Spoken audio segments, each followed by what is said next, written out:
When an individual loses consciousness due to either pathology or general anesthesia, the first thing that happens is a serious loss of muscle tone to the tongue and the muscles of the airway, causing decreasing caliber of the upper airway and posterior movement of the base of the tongue, frequently partially, but sometimes totally occluding the airway. If the respiratory centers in the medulla oblongata are also simultaneously compromised, the patient may also develop apnea. These events always occur during the administration of general endotracheal relaxant anesthesia and frequently occur during loss of consciousness due to cardiac arrest or stroke. During general endotracheal relaxant anesthesia, we know that the patient will develop airway occlusion and apnea, so we are expecting to encounter this. However, when we are summoned emergently to a hospital floor where a patient has lost consciousness, we always need to evaluate the patient's airway with essentially only two questions in mind. The first question is this patient's airway open or closed? If the airway is open, is the patient apneic? In this situation, we must first try to detect the presence of expired breath at the patient's mouth and nose, and this is done by placing the fingers just under the chin and approximating the very sensitive palm of the hand to the mouth and nose to detect the warm, moist expiratory gases coming from the patient's respiratory tract. In many cases, an oxygen mask such as this may already have been placed on the patient's face. A useful little trick is to switch off the oxygen for a few seconds.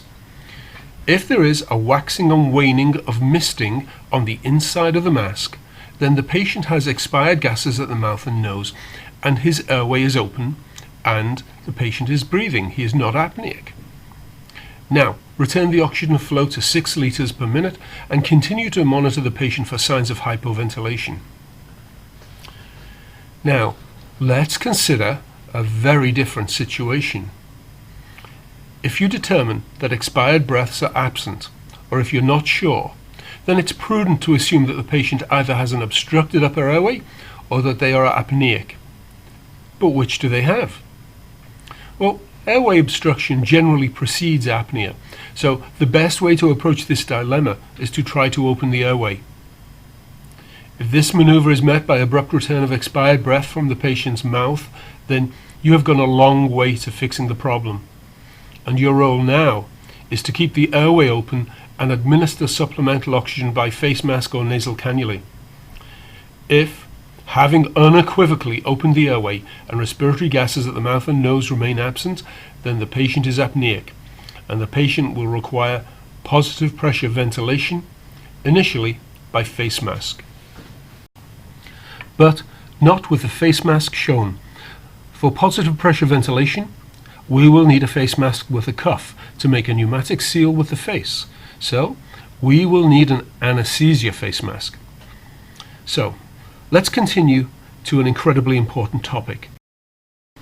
How do we open a closed airway? We use 3 basic airway maneuvers. The first is the chin lift maneuver. The next is the head extension maneuver.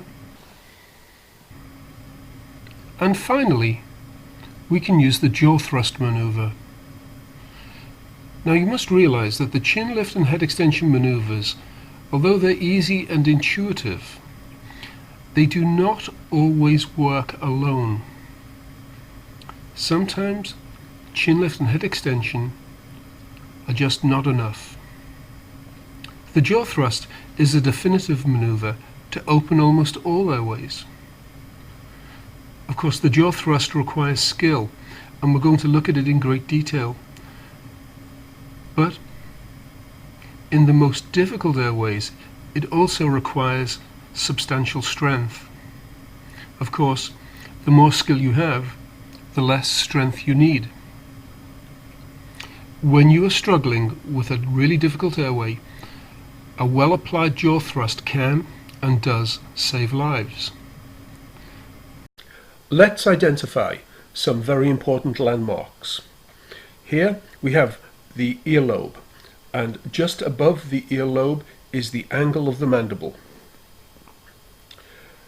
This allows us to define the vertical ramus of the mandible and the horizontal ramus of the mandible.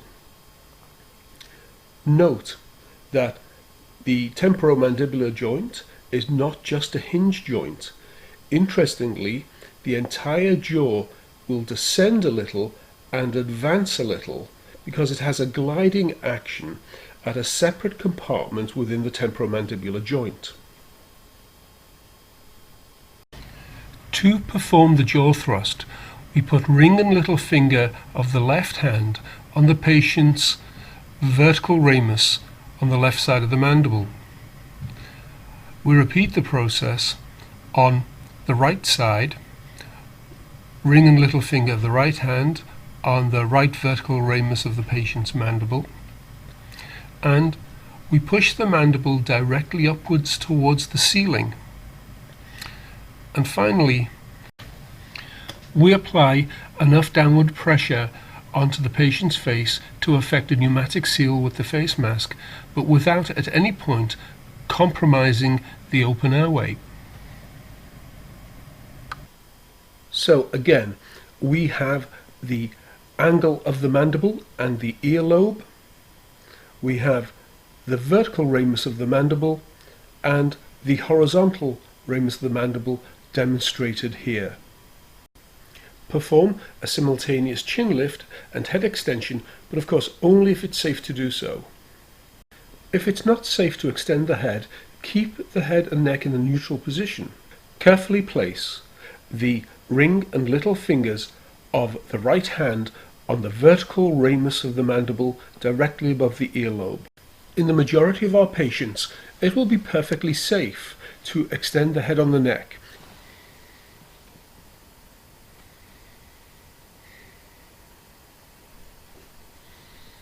Then you place the ring and little fingers of your right and left hands on the vertical ramus of the mandible and lift gently but firmly directly upwards. Now, using ring and little finger of each hand to apply upwards pressure on the vertical ramus of the mandible, we are going to elevate the lower third of the face into the dome of the face mask.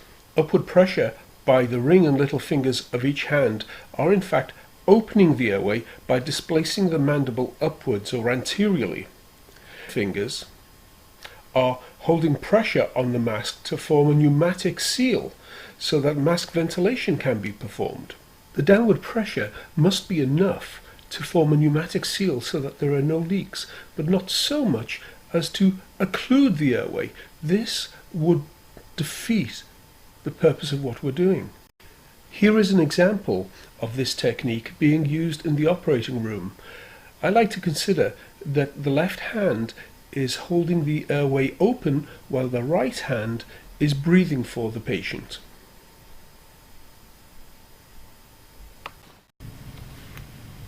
With adequate skill and gentle force, often this maneuver is met with the noise of the patient strenuously breathing as the airway suddenly opens. Sometimes there is a little gasp. In many contexts, such as cardiac or respiratory arrest, or during general anesthesia in the operating room with a paralyzed patient, use of the jaw thrust will need to be followed by positive pressure ventilation with supplemental oxygen. In the operating room, this is performed using a face mask with a pneumatic cuff attached to either an anesthetic breathing system, or when attending a cardiac arrest on one of the hospital floors, you'll do it by using a manual resuscitator. In this case, you will be using an anesthetic face mask. The anesthesia face mask has the circumferential pneumatic cuff to effect a tight seal with the patient's face. So we do not want a leak from under this cuff, otherwise it will be impossible to apply positive pressure ventilation. This anesthesia mask is applied to the patient's face with the index finger and thumb of each hand, holding the mask tightly on the patient's face to bring about an airtight, or what we like to call a pneumatic seal. So, At first glance, this appears to novices that we are forcefully pressing the mask downwards onto the patient's face, but this is a misconception. In order to create an open corridor within the upper airway, we are in fact elevating the lower third of the patient's face, mainly the patient's mandible, upwards towards the ceiling with our ring and little fingers, which raises the lower third of the patient's face into the concavity of the dome of the mask. This is, of course, with the patient in the supine position. Simultaneously, both index fingers and thumbs are pressing down against the patient's face with the minimum amount of pressure required to bring about an effective pneumatic seal. Once the airway has been successfully opened by a two-handed jaw thrust, it is usually feasible to release the right hand for the left hand to maintain an open airway, while the thumb and index finger of the left hand are maintaining the pneumatic seal, and the right hand is squeezing the reservoir bag of either the breathing circuit or a manual resuscitator to actually apply positive pressure ventilation to ventilate the lung. This may seem like an awful lot of information about manual ventilation, and novices may be tempted to consider mask ventilation redundant. After all, why not go straight to endotracheal intubation? But I have to say, this would indeed be a profound mistake. Never skip the attempts to mask ventilate the patient. While we recognize that endotracheal intubation is an essential skill, the fact is that most airway deaths are due to a failure to ventilate, not a failure to intubate. Ventilate patients until they are pink, and only then proceed to intubation. Remember, when even the jaw thrust fails, the laryngeal mask might save the situation. If attempts at mask ventilation by the most senior provider available all fail, then the logical thing is to proceed to the insertion of an LMA, which is easier and faster than an attempt at endotracheal intubation. If attempts at LMA insertion fail, only then proceed to attempts at endotracheal intubation. Remember, endotracheal intubation is a very useful skill, but early recognition of the closed airway, manual maneuvers to open the airway, and effective mask ventilation skills far eclipse the importance of endotracheal intubation, which will be considered in the next video presentation in this series. I hope the above guidelines are helpful to you in your future airway management challenges. In a typical anesthesia career, there will definitely be many such manual ventilation challenges, probably even more in your future than in mine, so be prepared. Thank you very much for your time and attention.